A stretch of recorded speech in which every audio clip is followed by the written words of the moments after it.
So in general, I mean, first of all, what we must understand when we partake this meditation instructions and then to use it as a mind training to oneself, one must understand that it is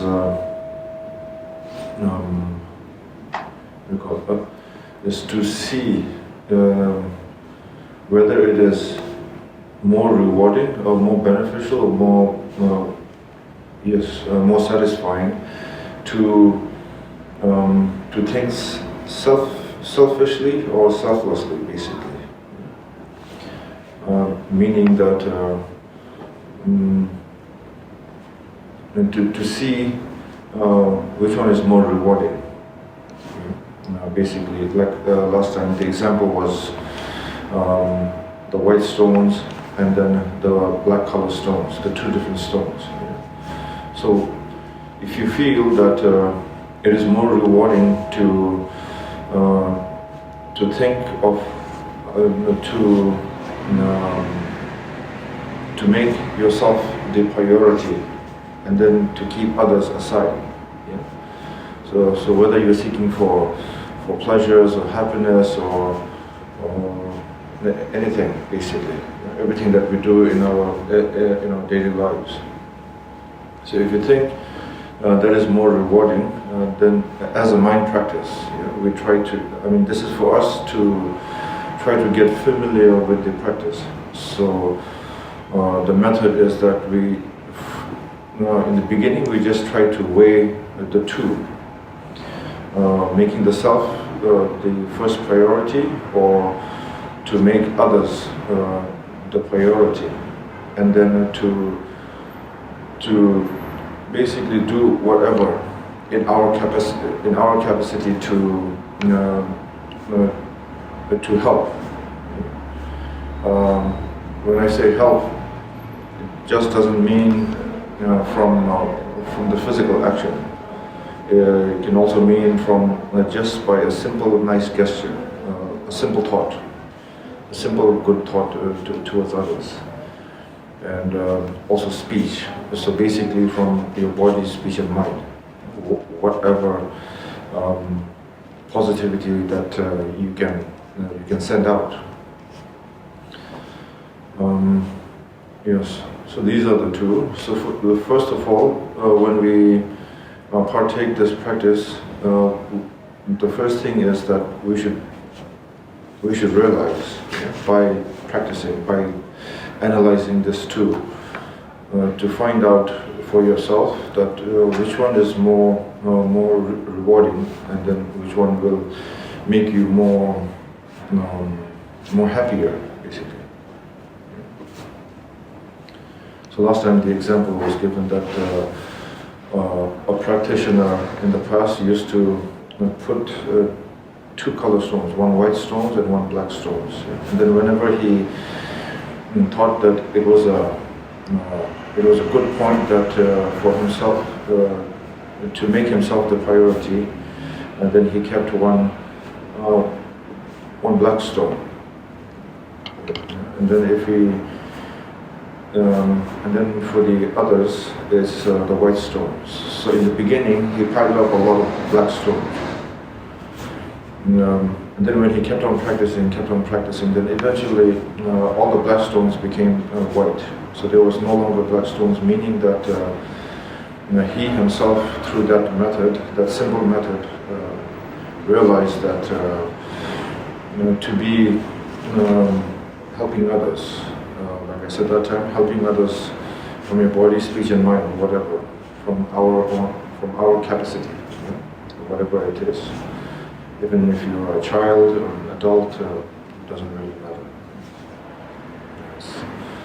So, basically the point is that if we understand that, then we can follow the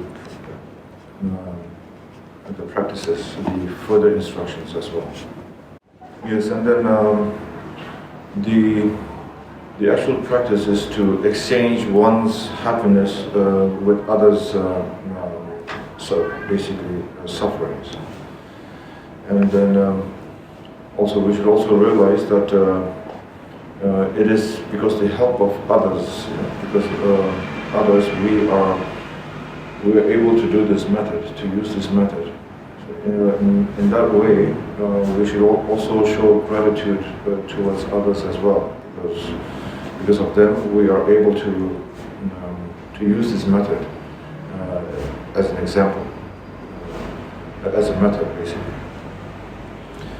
But then, since this is just a mind training, it is nothing but a mind training, a method, yes, to change our habitual ways.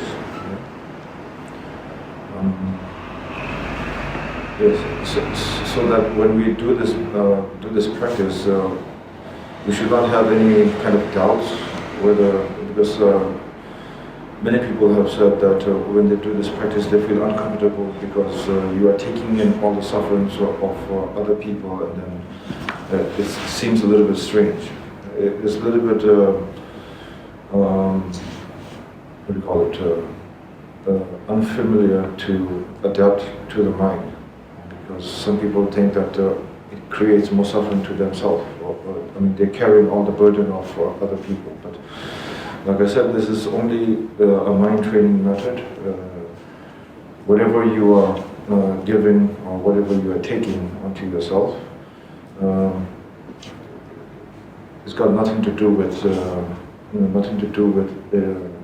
you carrying more burden or anything. So we should not have that kind of concepts or in our mind when we do this practice, because that can only not let you go further in the practices. So just like Shine practice, like counting the breath 21 times, this is exactly the same. It's just that the object has been moved. This method basically you are focusing more on your compassionate mind rather than just counting a breath. Because counting the breath 21 times again and again and again, it has got nothing to do with the compassionate mind, the good qualities of the mind. It's simply a method a tool to concentrate for your mind, so that you can have an object, and then you are in control. And then that's the meditation.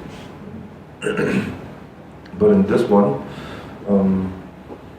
it is exactly the same, but then the focus is more on your compassion, the qualities of your, let's say, the good side. Yeah, so when we also, this practice is also, we have to use our breath. We have to, as an object, for something for the mind to stay concentrated on.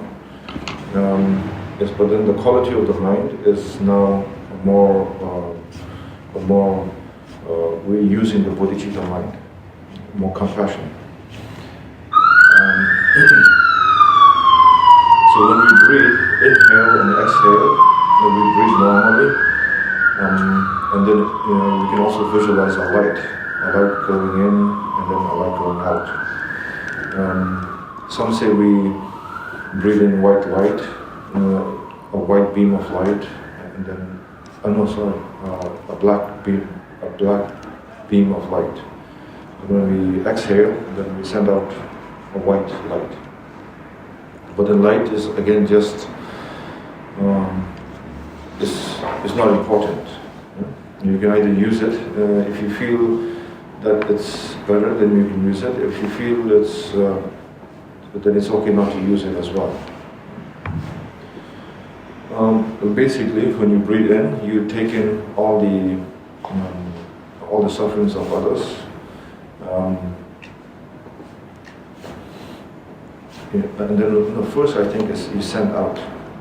You send out all goodness, in the form of light, and everybody, the light reaches everyone. And then when all the sentient beings receive the lights, with that it symbolizes that, and the gesture is basically so that they are free from suffering, when the light reaches them. And then when you inhale, and then you bring in all the sufferings, it will absorb onto you, and then that gesture is to that everything is now, all the sufferings is now, what do you call it, vanished, like finished. And basically that is the idea. And then if we, before we do this practice also, we cannot just sit down and then start doing the exchange, giving and taking. First of all, we also need to have a better, we must prep ourselves a little bit better for the mind, to be more original, to have that original feeling rather than just a meditation, because we need to connect. We need to connect to it. If we don't connect to it, then we will not be able to tap into that compassionate mind. So it's all about being original and then tapping into that compassionate quality of the mind. If we don't tap into that quality of mind, then it just becomes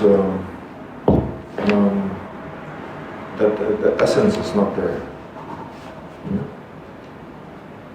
And so, in order to prep oneself for this kind of meditation, it's always good to put ourselves in a situation where we are suffering. We see suffering, we understand suffering, but sometimes if we think about like in an incident or in a place where there's a lot of suffering, if you just think that you are there and then think how it would feel like, and then we understand that what other people go through as well, what other people's sufferings are. Because if you don't know suffering, then we cannot really connect to this meditation practice as well. So, for example, if we go to a place far away, like a place that you have never been to, and it's a scary place, and then if you get kidnapped over there by some very like dangerous people, so, and just imagine the fear that we would go through. You would have a lot of fear, and then if you are held up in a cell, there will be a lot of suffering in your mind. And then we can imagine that when sentient beings pass away, it's exactly the same, because they are now in a place that they have never been before. They're all alone. So the fear, the confusion, then the suffering is immense. There's a lot of suffering going on. So basically, this is something like this. This is just an example that you can use, and then you can also use any kind of situations just to try to understand the suffering, basically. So if you do that, then you can relate the suffering, and then you can take the suffering, and then you can you can uproot all the suffering within you, and then when you send out, all goodness, all the good qualities. is that is one way to understand suffering, and then it's a more obvious way to relate to suffering. Yeah? And then if we look in a different approach, is that the cause of suffering. It comes down to only three ways of the mind that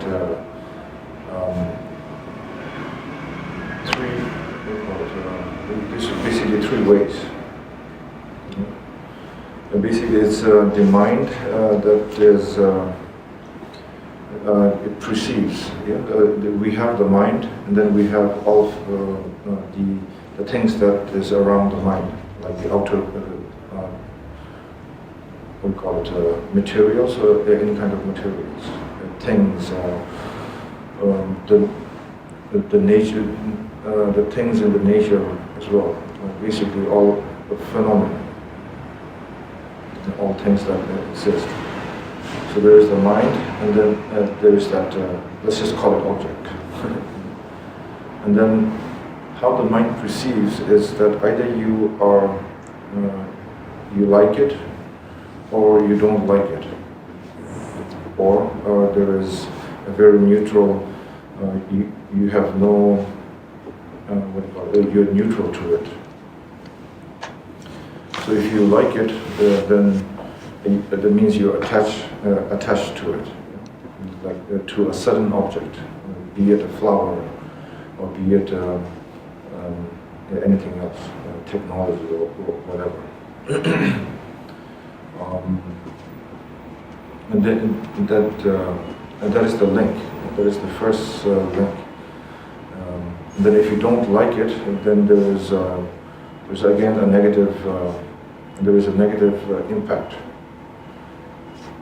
And then if you are neutral to that, whatever object, then basically it means that the mind is unclear. The mind is unclear, basically. So it has no reaction to it. So that is like the first touch, the first experience of everything that happens after that. It only becomes bigger and bigger and bigger. We dig a bigger hole and hole and hole. We keep digging. I think it is important because everyone goes through this. Everyone has this this approach, this ways, because we ourselves it's human nature, but our mind is habited in that way. And then the habit is so strong, we call it human nature. So basically, this way of the mind working is what brings suffering. So we can also look onto oneself, understand this clearly, and then you can also relate it with everyone else, all sentient beings. And then when we do this meditation, giving and taking, then we can also focus on this three. For them to see better, to see through that, without that pattern, without that habit, without that habitual, without that habit of the mind. Yeah? Then we can just imagine that if the mind doesn't work like that, then that means it's free, simply. And then if it's free, then that means there's no suffering, whatever kind of suffering. So when we give and take, we can focus on this. But first of all, we need to understand this a little bit more, to get to understand this, and then to relate every single thing towards this way of interaction with our everyday lives. Yeah, so like I said that time, this practice is just for mind training and nothing else. And whenever we are on that instructions and whatever we're using it as a method to tap into the compassionate mind. We are just using it as a tool, and then that tool itself is just an illusion, nothing more. So yes, so there's nothing to worry that either you will fall sick or.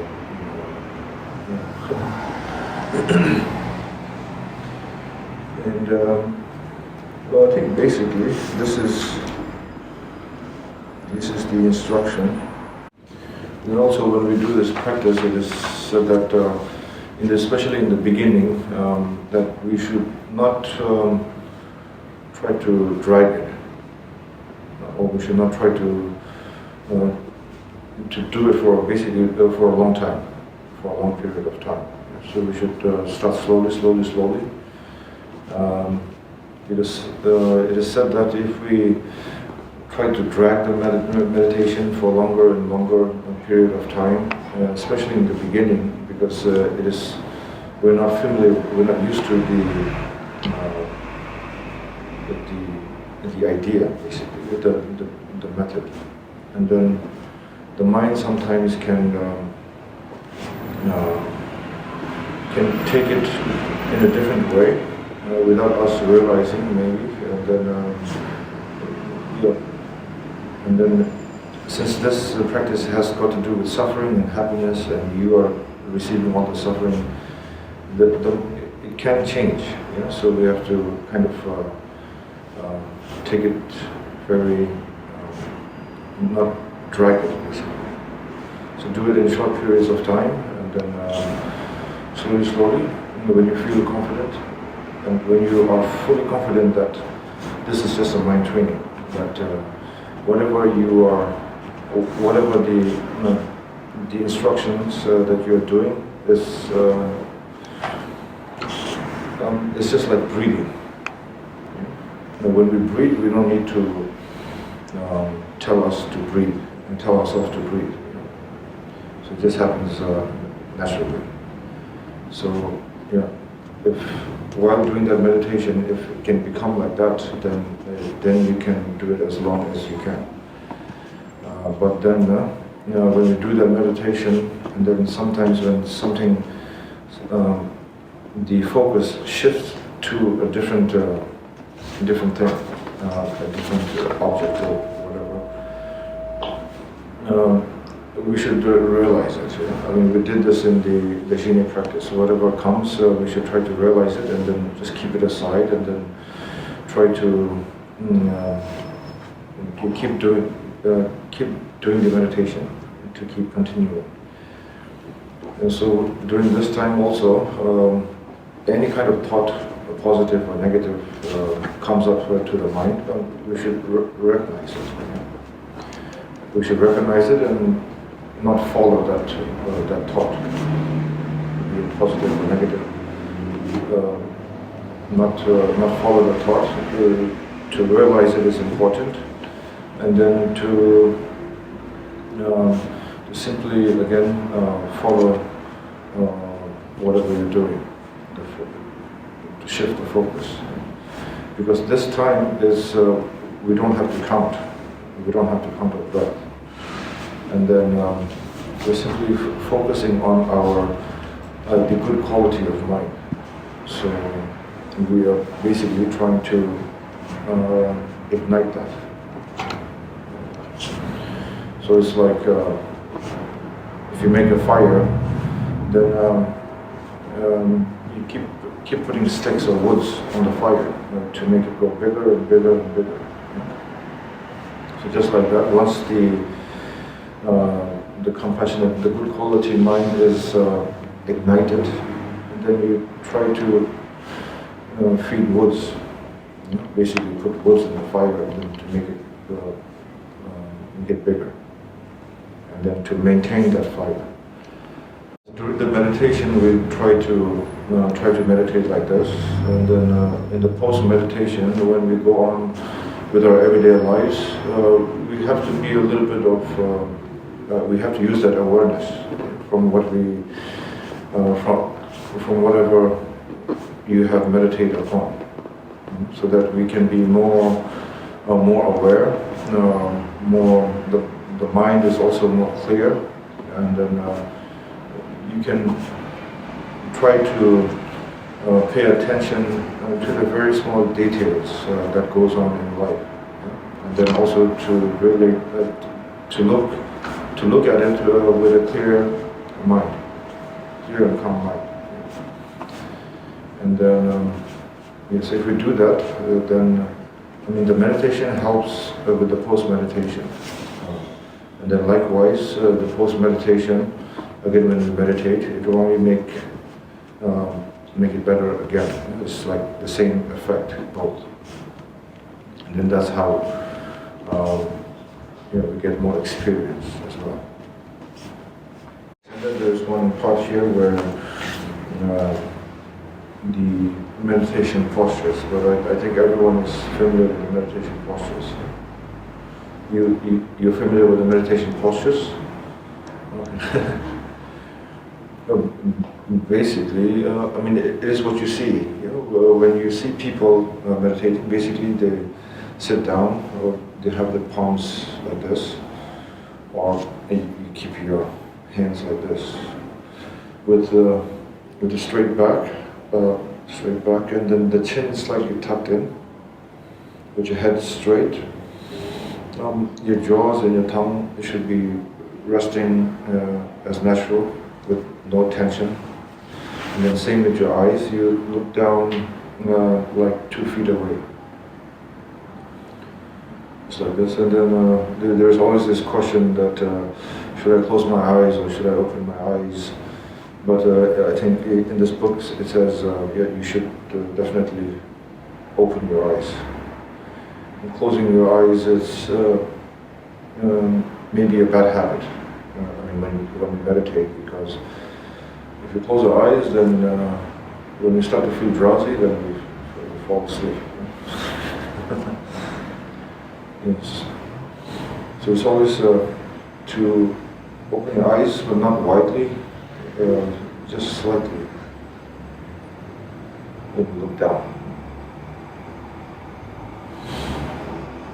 So basically that's it. And then if you can't do it, then you can also do the horizontal posture. Your left leg on top of the right leg, and then your right leg is outside, and then you simply keep it on top of this one. Yeah. And then just like this or like this.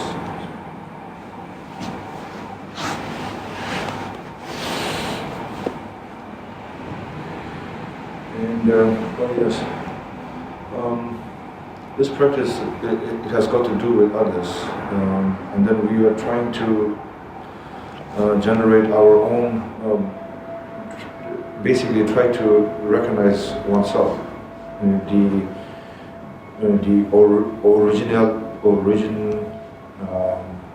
excuse me, but I have difficulty pronouncing this word, the originality.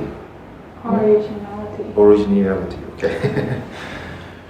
We are trying to basically know that, to be as original as possible, but nothing is fabricated, and then to keep that original. That's a different way of saying it.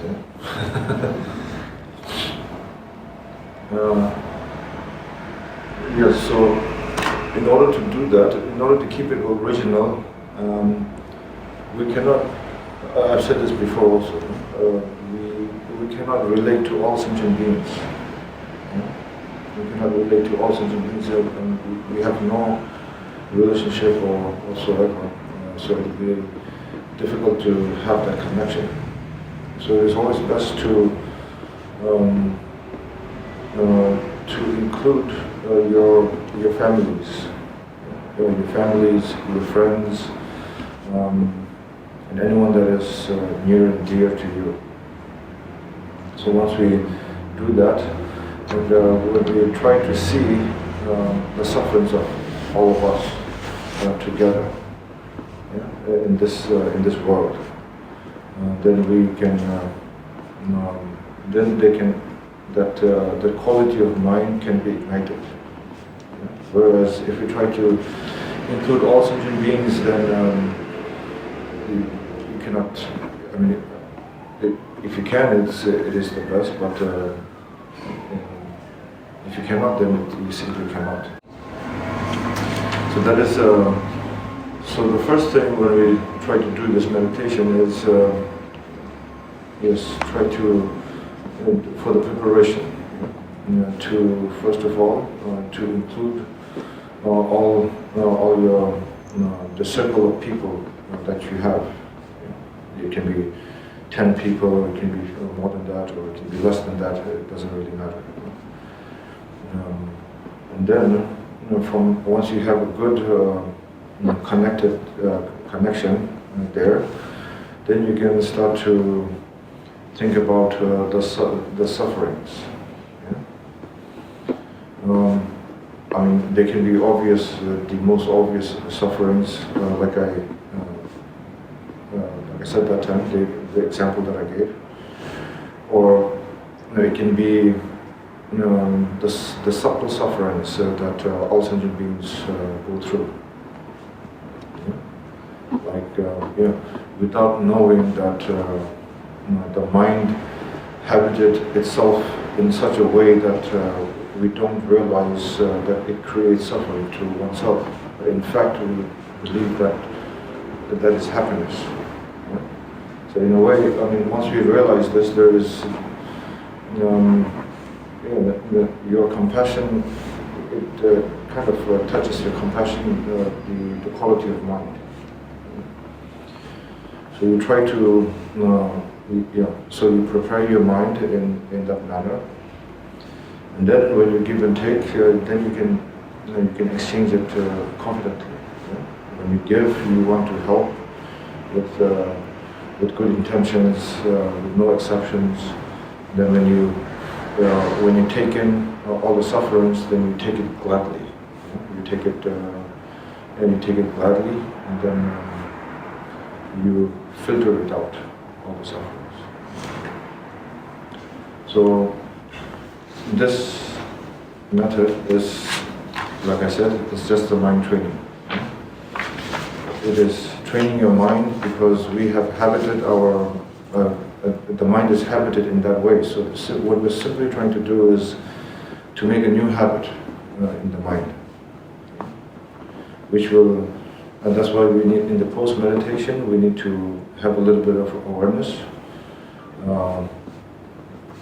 try to pay attention to the small details, and then to see it in a clearer mind, basically, without emotions rising and so on. And then if you meditate like this every day, and then when we meditate, our meditation will only get better. Like I said that time, meditation helps the post-meditation, the post-meditation helps your meditation. And so in this case, in the post-meditation, just simply means to pay attention to the little details. It doesn't have to do anything with giving, receiving sufferings and giving all the happiness. Nothing, but I think it's more of to see the cause, the source and the cause, how it all begins and how it starts. So it has not to do with giving and taking. The exchange practice is, you don't have to use that in the post-meditation. You have to wear a mask all times.